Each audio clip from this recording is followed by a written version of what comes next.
It's our day 4 at ngayon, pupuntahan namin ang Cat Cat Village, isa sa sikat na tourist attraction dito sa Sapa, Vietnam.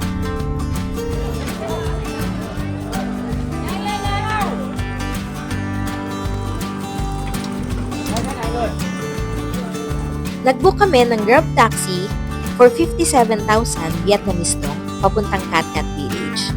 Pero merong option na magmotor guys if mas gusto nyong makita ang mga scenic views along the way. Hello guys, so, papunta na kaming Cat Cat Village. So yung ticket namin is 150,000 Vietnamese dong. So 300 BDN to. So nag-grab taxi kami, then after dito sa ticketing booth, nagkuha kami nitong parang electric bus nila. Pababa. Ang layo kasi kung lalakarin namin. Yeah. Pababa. Tamad kami maglakad. Pagpasok mo pa lang sa Cat Cat Village is madami ka nang makakasalubong na locals na nakasuot ng traditional costumes. And even mga tourist, nakakatuwang tingnan dahil nagre-rent talaga sila ng costume para mas ma-feel nila ang kultura at pananamit dito sa Vietnam. Say hi! Cat Cat Village!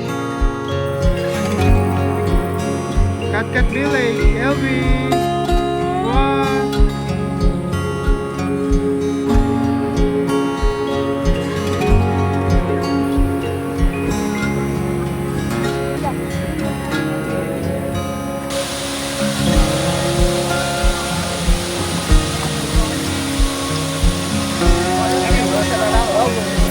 Welcome to Cat Cat Village!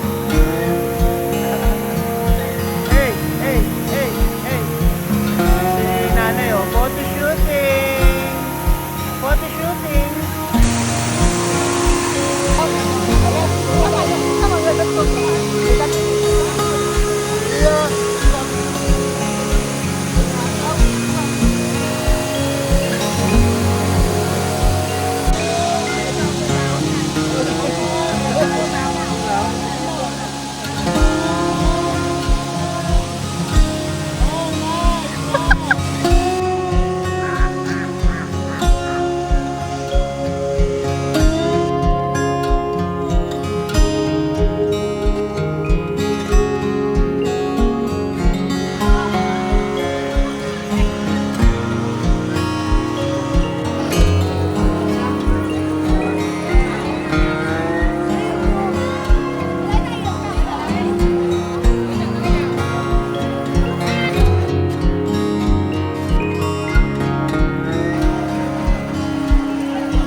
Sunday nga pala guys nung punta namin ni Echo sa village.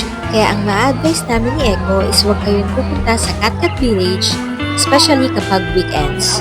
Pero overall guys, napakaganda dito sa village. And sure, if babalikan namin to, mas pipiliin namin yung araw na Monday or Tuesday para hindi na namin kailangan makipagsiksikan or mag-intay sa mga spots na magaganda para lang makapagpa-picture.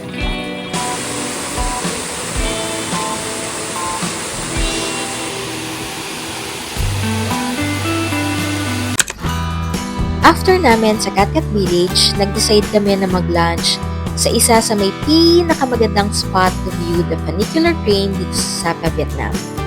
Ito ay Silado Homestay. Silado Homestay is katabi lang ni Viet Trekking Cafe and nag-offer sila ng hot pot and Vietnamese samgyeopsal.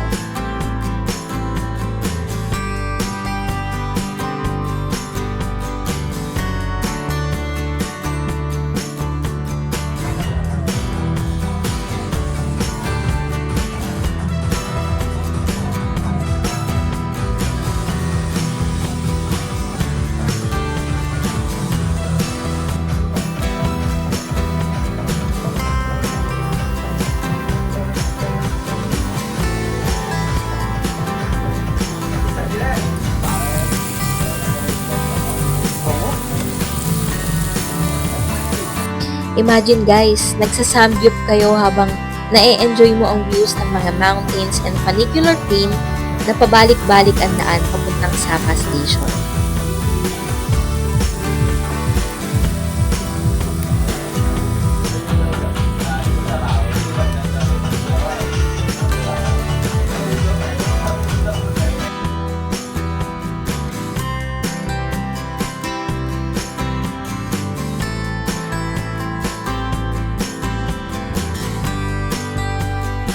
Bukas nga pala guys, is pupunta na kami ng Hanoi.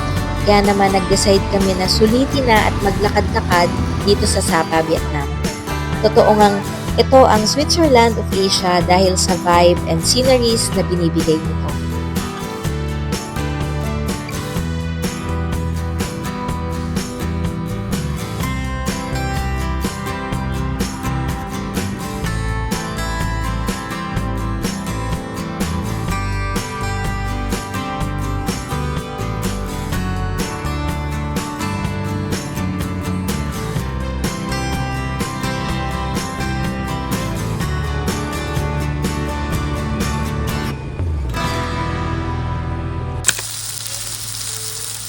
How much nga?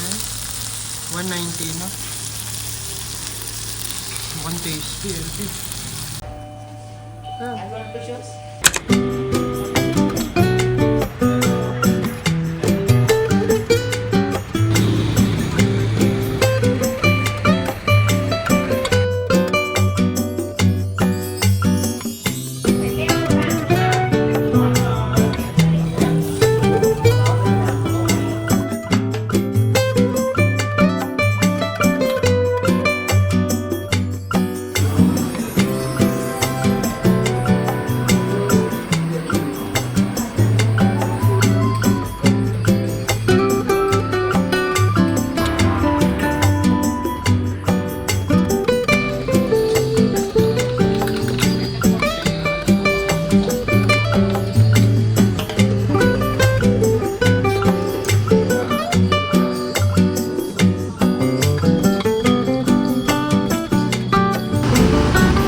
How's the coconut coffee? That's the signature coconut coffee of Kong TV, Kong Cafe. Sarap. Baka gusto mamigay. Guys, pa isa-isa lang kami ng order. Syempre, hindi namin kabisado yung lasa. Tapos saka na lang namin babalikan pag nagustuhan namin. Hello guys. We're now sa sleeper van. So tatry sana namin yung sleeper bus kaso Wala nang available ngayon. naubusan kami nung available na seat sa clock. So sleeper van na lang ulit kami pa Hanoi. Then magstay kami dun for 3 days. Then balik na kaming Pilipinas. So ayan. See you later.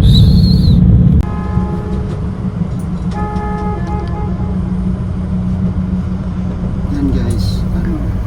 Yung upuan namin, siya? Massage chair.